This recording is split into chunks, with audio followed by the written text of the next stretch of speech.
Hey friends, if you wish to fix ERR connection reset on Google Chrome browser in Windows 11, then please watch this video.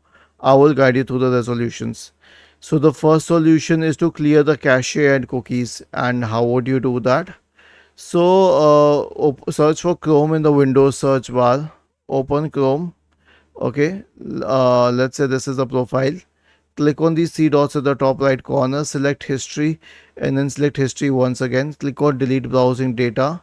Change the time range to all time and click on delete data.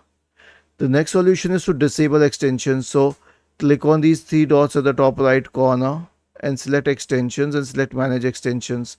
So if you have any problematic VPN extension here, try disabling it. Like if it's enabled, disable it.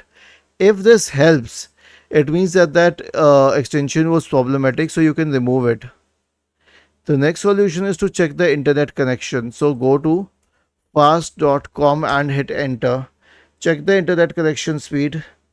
Is it good enough? If yes, then the last solution is a network reset. Right click on the start button and select settings from the menu. Go to the network and internet tab on the list on the left hand side. Select advanced network settings and select network reset. Finally click on reset now and then on yes. Was this helpful? If yes, then please subscribe to the channel. If not, then let us know in the comment section of the video on how we could help you further. Thank you for watching this video and have a nice day.